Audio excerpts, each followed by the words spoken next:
Hi friends, border road organisation నుంచి ITI complete చేసిన వాళ్ళకి 567 ఉద్యోగాలకు అనేది నోటిఫికేషన్ రావడం జరిగింది. సో ఫ్రెండ్స్, ఖచ్చితంగా ప్రతి ఒక్కరు కూడా ఈ నోటిఫికేషన్కి అప్లై చేయండి. ఓన్లీ అబ్బాయిలు మాత్రమే ఈ నోటిఫికేషన్కి అప్లై చేయాలి. ఇక ఫిజికల్లీ హ్యాండిక్యాప్డ్స్ ఎవరైతే ఉన్నారో వాళ్ళకి కూడా ఈ నోటిఫికేషన్ అప్లై చేసుకునే అవకాశం ఉంది.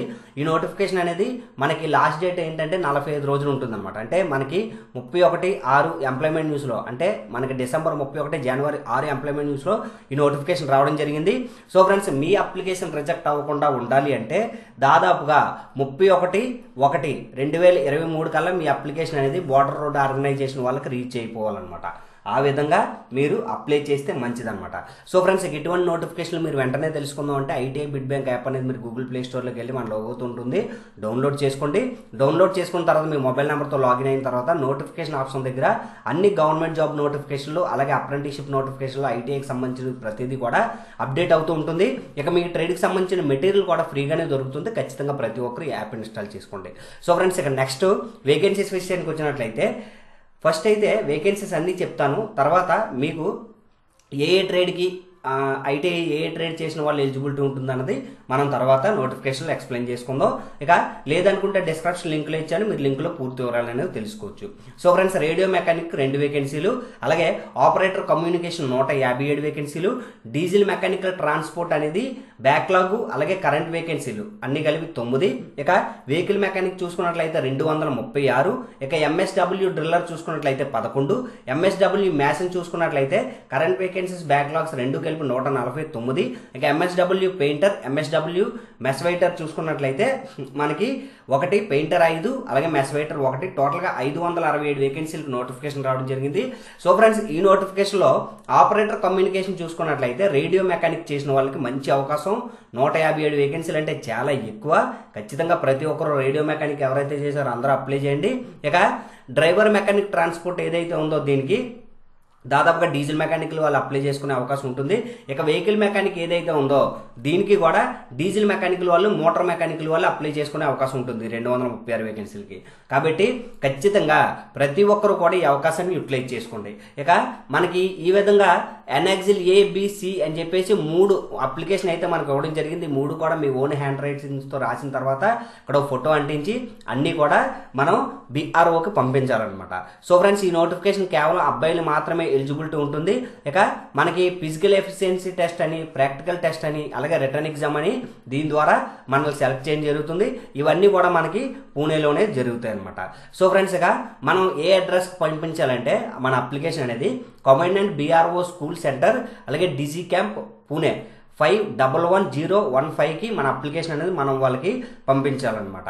సో ఫ్రెండ్స్, ఏ కారణాల చేత అప్లికేషన్ వాళ్ళకి టైంకి వెళ్ళకపోయినా సరే అప్లికేషన్ అనేది రిజెక్ట్ చేస్తామని చెప్తున్నాను అనమాట. సో ఫ్రెండ్స్, ఇక మన డేట్ ఆఫ్ బర్త్ అనేది 10th క్లాస్ మార్క్ లిస్ట్ ఆధారంగా చేసుకొని వీళ్ళు క్యాలిక్యులేట్ చేస్తామని చెప్పేసి చెప్తున్నారు. ఓకే ఫ్రెండ్స్, ఇక మన కాల్ లెటర్స్ కానీ, రిటర్న్ ఎగ్జామ్ కానీ, ఫిజికల్ ఎఫిషియన్సీ టెస్ట్ కానీ ఇవన్నీ కూడా మనకి ఎప్పటికప్పుడే BRO.gov.in అఫీషియల్ వెబ్సైట్లో అప్డేట్ అవుతూ ఉంటాయి. కాబట్టి మీరు రెగ్యులర్గా అవి చెక్ చేసుకుంటూ ఉండాలన్నమాట. సో ఫ్రెండ్స్, ఇక ఏజ్ లిమిట్ రిలాక్సేషన్ చూసుకున్నట్లయితే దాదాపుగా ఒక్కొక్క ట్రేడ్కి ఒక్కొక్క విధంగా ఉందన్నమాట. మ్యాక్సిమం అన్ని ట్రేడ్లకి కూడా 18 నుంచి 27 సంవత్సరాల వరకు ఉంది. ఇక ఏజ్ రిలాక్సేషన్ కూడా SC ST 5 years, OBC 3 years, physical హ్యాండిక్యాప్డ్స్కి 10 years వరకు ఏజ్ రిలాక్సేషన్ కూడా వర్తిస్తుంది అనమాట. సో ఫ్రెండ్స్, అప్లికేషన్ ఫీజు అనేది మనం చూసుకున్నట్లయితే ఎకనామికల్ విక్కర్ సెక్షన్కి ఇంక్లూడింగ్ ఎక్స్ సర్వీస్ మెన్స్కి కూడా జనరల్ క్యాండిడేట్స్కి అందరికీ 50 రూపాయలు ఉంటుంది.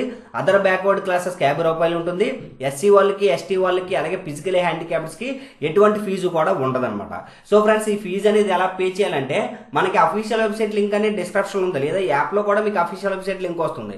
అది డౌన్లోడ్ చేసుకున్న తర్వాత అప్లికేషన్ ఫీజు అనే ఆప్షన్ దగ్గర, అంటే 4వ ఆప్షన్ దగ్గరికి వచ్చి మీరు ఏదైతే బ్లూ కలర్లో ఈ ప్రింట్ కనిపిస్తుందో అదే బ్లూ కలర్లో ఏదైతే ఈ లింక్ కనిపిస్తుందో లింక్ మీద క్లిక్ చేసినట్లయితే డైరెక్ట్గా మనకి SBI కలెక్ట్లోకి వెళ్ళిపోతుంది. డైరెక్ట్గా బార్డర్ రోడ్ ఆర్గనైజేషన్ వచ్చేస్తుంది అనమాట. మీరు దాని ద్వారా 50 రూపాయల ఫీజు అనేది పే చేయాల్సి ఉంటుంది. అక్కడ మీ యొక్క పూర్తి వివరాలు ఇవ్వాల్సి ఉంటుంది. మీ పేరు, మీ డేట్ ఆఫ్ బర్త్ అన్ని కూడా పూర్తి వివరాలు అని ఇచ్చి మీరు అప్లై చేయండి. ఇక ఇక్కడ ఏమని ఇచ్చారంటే మీరు పే చేసేటప్పుడు ఫేవర్ ఆఫ్ అని చెప్పేసి favour of command BRO school centre Pune 411015 అనమాట. సో ఫ్రెండ్స్, అక్కడ ఫేవర్ అప్ అని అడిగినట్లయితే commandant BRO school centre Pune 411015 అని చెప్పేసి మీరు అక్కడ రాయాల్సి ఉంటుంది అనమాట. ఏదైతే రిసిప్ట్ వస్తుందో దానికి మీరు ప్రింట్ తీసి మీరు అప్లికేషన్తో పాటు పంపించవలసి ఉంటుంది. ఇక ఏ విధంగా అప్లై చేయాలంటే హౌ టు అప్లై మీరు ఇంగ్లీష్లో కానీ హిందీలో కానీ మొత్తం అప్లికేషన్ అంతా ఫిల్ చేయాల్సి ఉంటుంది. సో ఫ్రెండ్స్, ఫిల్ చేసిన తర్వాత అన్ని డాక్యుమెంట్స్కి కూడా అంటే 10th క్లాస్ కానివ్వండి, ఐటీఐ కానివ్వండి, ఎక్స్పీరియన్స్ సర్టిఫికేట్ కానివ్వండి, క్యాస్ట్ సర్టిఫికేట్ కానివ్వండి, ఇక మీరు అప్లికేషన్ అప్లై చేసేటప్పుడు అది ఏదైతే ఫీజు పే చేస్తారో దాని మీద కూడా సెల్ఫ్ అటెస్టెడ్ అనేది ఖచ్చితంగా ఉండాలి. సో ఫ్రెండ్స్, గెజిటెడ్ ఆఫీసర్ అంటే మనం వాళ్ళ దగ్గరికి వెళ్ళి సైన్ చేయించుకోవాలి. అది కొంచెం ఇబ్బందిగా ఉంటుంది. మనం వెళ్ళిన వెంటనే వాళ్ళు రెస్పాండ్ అవ్వచ్చు, అవ్వకపోవచ్చు, లేదా వాళ్ళు బిజీగా ఉండొచ్చు. So friends, maximum self attested అంటే మీ సర్టిఫికేట్ల మీద మీరే సెల్ఫ్ అటెస్టెడ్ చేస్తే మంచిదన్నమాట. ప్రతి ఒక్కరు సెల్ఫ్ అటెస్టెడ్ చేయండి. ఇక appendix B, C, D respectively మనకి ఎస్సీ వాళ్ళకి, ఎస్టీ వాళ్ళకి, ఓబీసీ వాళ్ళకి, ఎకనామికల్ వీకర్ సెక్షన్ వాళ్ళకి ఇచ్చారు. సో ఫ్రెండ్స్, ఇవన్నీ కూడా మనం ఆన్లైన్లో అప్లై చేసేటప్పుడు అంటే ఇప్పుడు అప్లై చేసేటప్పుడు కాకుండా ఎప్పుడైతే డాక్యుమెంట్ వెరిఫికేషన్కి వెళ్తామో అప్పుడు తీసుకెళ్తే సరిపోద్ది వీళ్ళు ఇచ్చిన ఫార్మేట్. ప్రజెంట్ అయితే ఏదైతే మన దగ్గర స్టేట్ గవర్నమెంట్ ఉందో అది అప్లై చేసినా సరిపోతుంది అనమాట. సో ఫ్రెండ్స్, ఇక నెక్స్ట్ మీరు అప్లికేషన్ అప్లై చేసేటప్పుడు application for the post of అని చెప్పేసి ఏ పోస్ట్కి అప్లై చేస్తున్నారు, రేడియో మెకానిక్ అప్లై చేస్తున్నారా, కమ్యూనికేషనా, లేకపోతే పెయింటరా, మ్యాషనా, ఏ పోస్ట్ అయితే ఆ పోస్ట్కి మీరు ఏదైతే పోస్ట్ కోడ్ స్టార్టింగ్ ఉంటుంది కదా అది మొత్తం రాయాలి. మీ ట్రేడ్ రాయకూడదు అనమాట. ఏ పోస్ట్కి అప్లై చేస్తున్నారో పోస్ట్ రాయాలి. ఇక కేటగిరీ అనేది ఏ కేటగిరీ అనేది కూడా ఖచ్చితంగా మీరు అక్కడ రాయాల్సి ఉంటుంది అనమాట.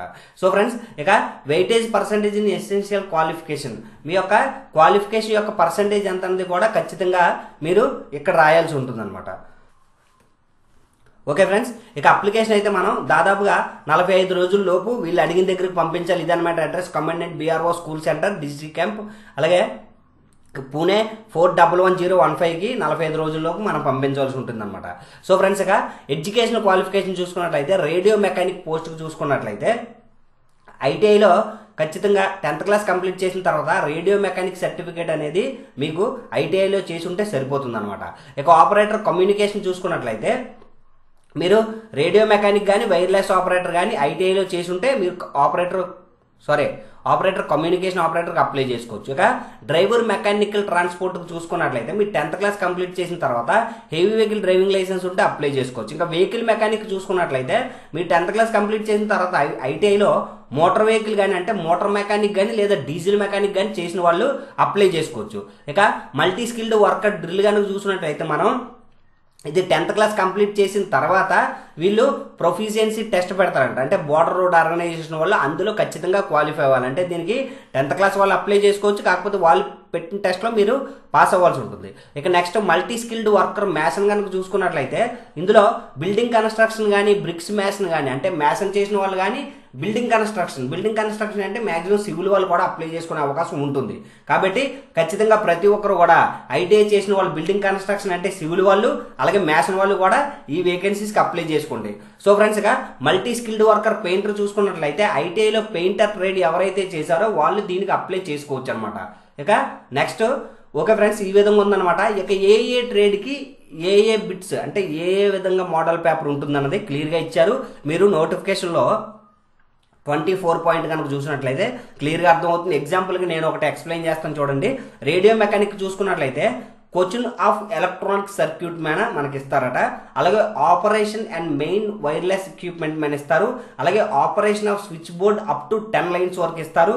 Change and operation of batteries, అలాగే principle of radio mechanism, knowledge of Morse code, అలాగే జనరల్ నాలెడ్జ్. సో ఫ్రెండ్స్, ఈ సబ్జెక్టులు అన్నింటి మీద అంటే ఈ టాపిక్స్ అన్నింటి మీద కూడా మనకు రేడియో మెకానికల్ వాళ్ళకి ఎగ్జామ్ పెట్టడం జరుగుతుంది. అలాగే అన్ని ట్రేడ్స్కి ఇచ్చారు. మీరు దయచేసి అఫీషియల్ నోటిఫికేషన్ పీడిఎఫ్లో చెక్ చేసుకోండి. ఇక పే స్కేల్ చూసుకున్నట్లయితే రేడియో మెకానిక్ కి లెవెల్ 4 ఉంటుంది అనమాట. ఇక లాస్ట్ లో మెస్ వెయిటర్ చూసుకున్నట్లయితే లెవెల్ 1 ఉంటుంది అనమాట. ఈ విధంగా మనకి ఉంటుందన్నమాట. ఫిజికల్ ఎఫిషియన్సీ టెస్ట్ చూసుకున్నట్లయితే మనం 1 మైల్ రన్ ఉంటుంది, మనం 10 minutes లో పరిగెట్టవలసి ఉంటుంది అనమాట. ఇక ఫిజికల్ స్టాండర్డ్స్ చూసుకున్నట్లయితే మనకి సదరన్ రిలీజియన్ చూసుకున్నట్లయితే ఆంధ్రప్రదేశ్ వాళ్ళు కానీ తెలంగాణ, కేరళ, తమిళనాడు, గోవా, పాండిచ్చేరి ఇవన్నీ చూసుకున్నట్లయితే మాత్రం మినిమం 157 హైట్ ఉండాలి. ఇక చెస్ట్ అనేది మినిమం ఎక్స్పెండిచర్ 5 సెంటీమీటర్స్ ఉండాలి. మీరు 50 kgs కన్నా ఎక్కువ ఉండాలి. సో ఫ్రెండ్స్, ఇదన్నమాట నోటిఫికేషన్. మీకు ఇటువంటి అప్డేట్స్ మరెన్నో తెలుసుకోవాలనుకుంటే ఖచ్చితంగా Indian recruitment updates channel subscribe చేసుకొని పక్కన ఉన్న బెల్ ఐకాన్ని క్లిక్ చేయండి. Okay friends, thank you for watching. Have a nice day.